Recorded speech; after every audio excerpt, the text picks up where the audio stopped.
temptress spell. Seductive moves and whispers like a siren sent from hell. She told me where her room was and she beckoned me to go. Her body heat washed over me like a steaming lava flow. I should have known that she was making witchcraft. I should have known that she would steal my soul. I should have known that she was making witchcraft. The lure of her seduction made the devil's dark nights moan.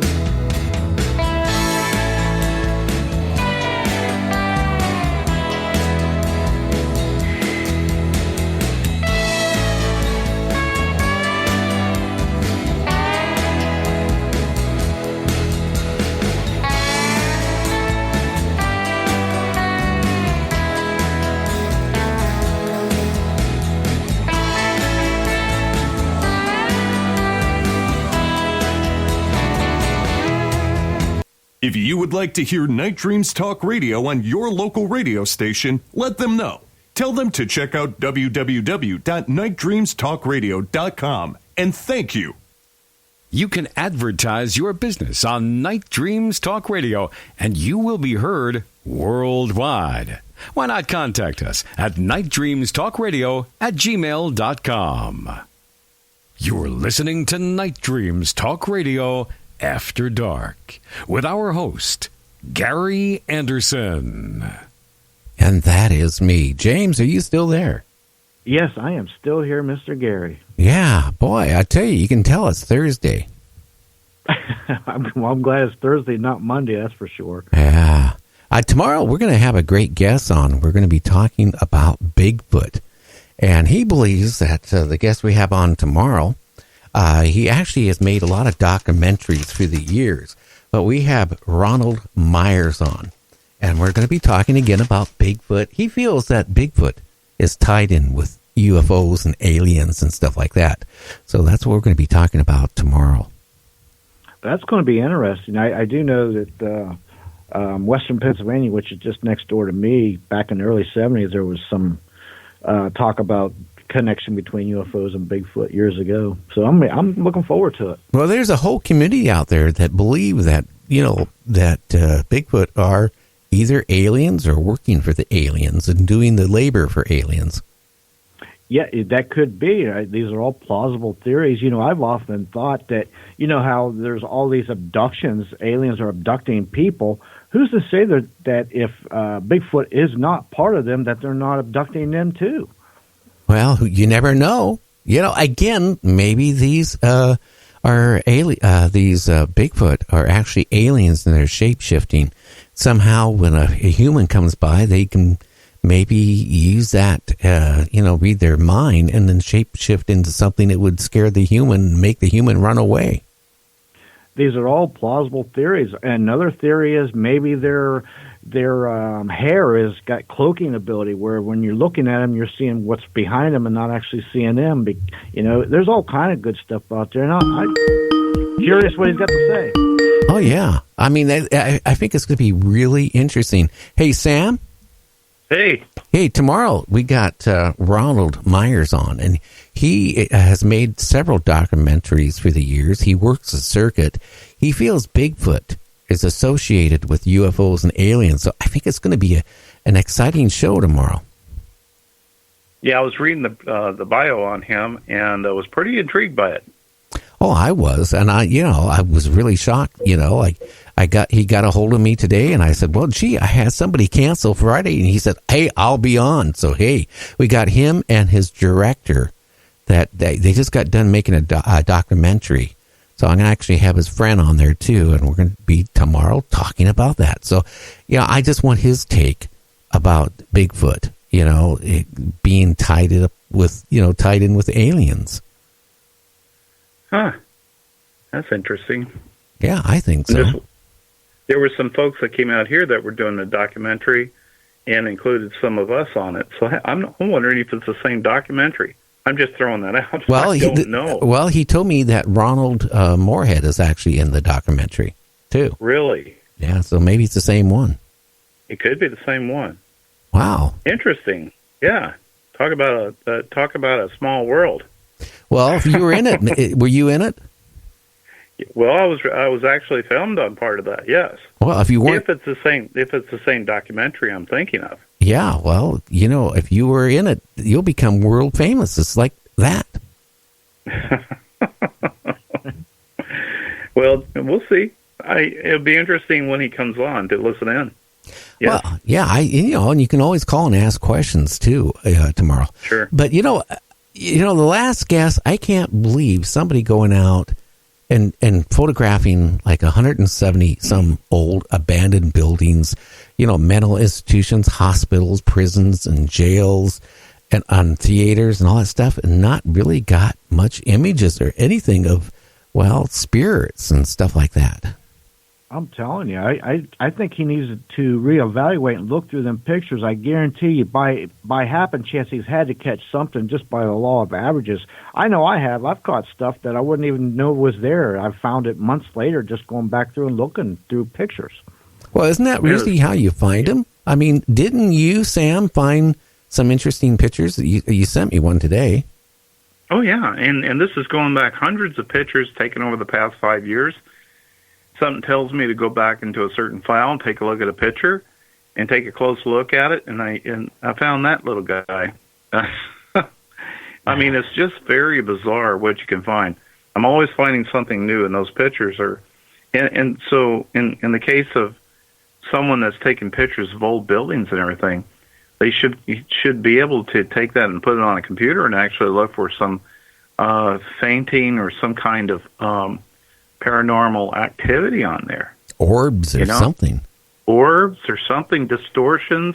I think that's a big one, too, is finding distortions in your picture of certain areas, because that's normally associated with paranormal, too. Or a fog or some kind of, mist. Anything like that.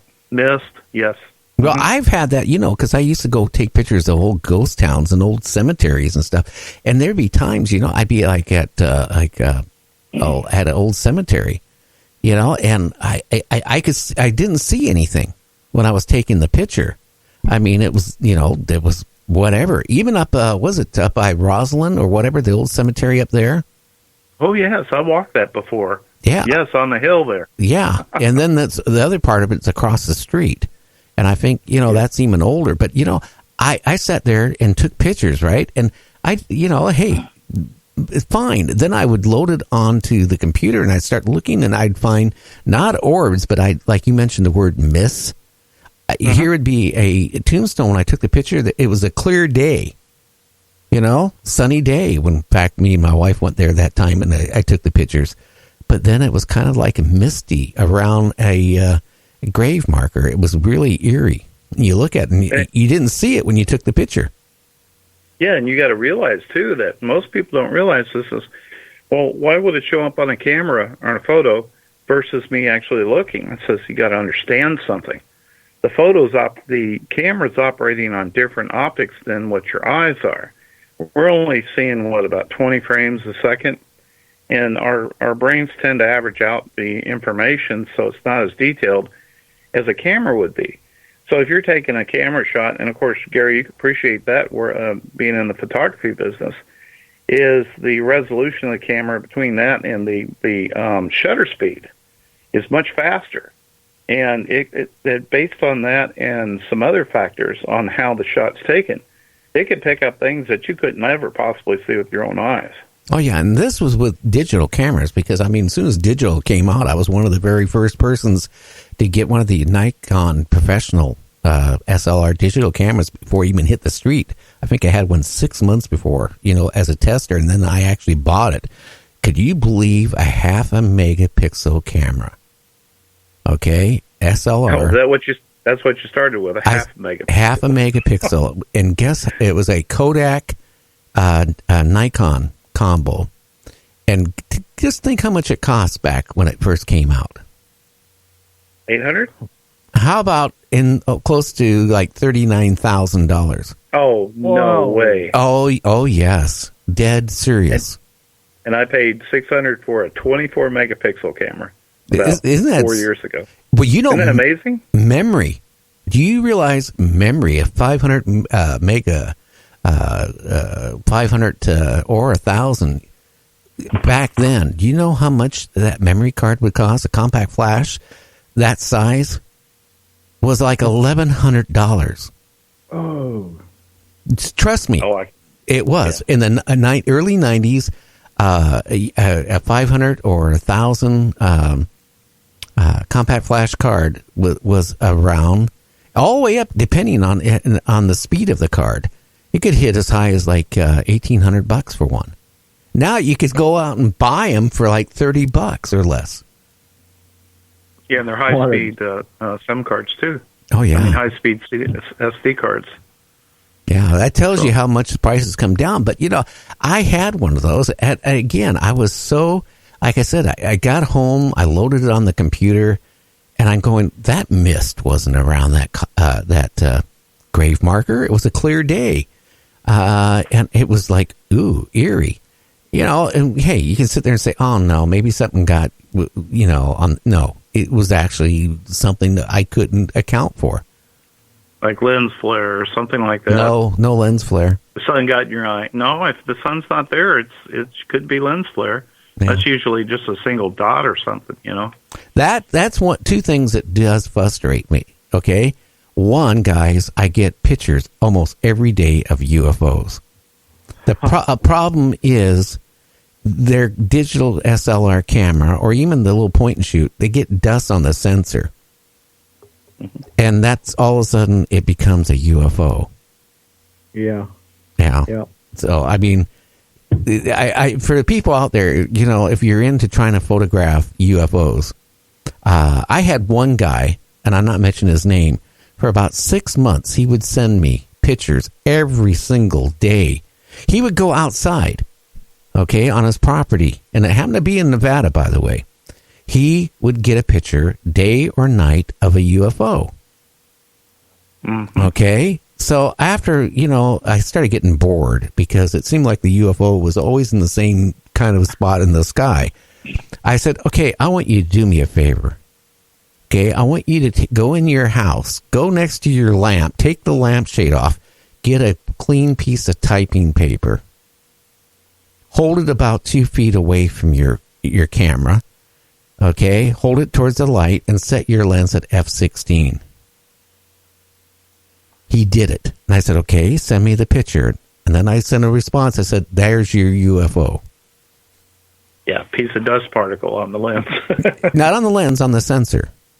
Oh, on the sensor itself. Oh, Right. inside the camera. Yeah. And okay. So every day he would be out taking pictures, and he'd magically have pictures of a UFO. Well, that was his UFO. The same one and every day. I remember that. Yeah. And then, you know, after I did that, he left me alone. Well, you solved the case there, Sherlock. Well, you know, along the same lines, I get a lot of people send me pictures, but I get frustrated because this is on the digital side. They send me a picture through Facebook or something like that, and they'll send me there's a Bigfoot way back in the, like way in the background. But they're sending me like a 2 megapixel camera. I mean, a 2 megapixel image. Well, you know what's going to happen. You put that on your computer, the minute you start enlarging a photo like that has so little detail, it'll start pixelating immediately. You can't tell what's in the background like that. I always tell these people, you need to send me a high-resolution image if you expect me to look back in the background to get any detail about what's going on back there. And especially if you have a high-resolution picture, you don't want to send it through Facebook because they compress it. Oh, yeah. You know, when you're trying to send things through Messenger. So you got to email that stuff or use a Dropbox or something like that. So it doesn't change the raw image anyway. Oh, yeah. But, you know, another thing I always find, people were also, and I get a lot of pictures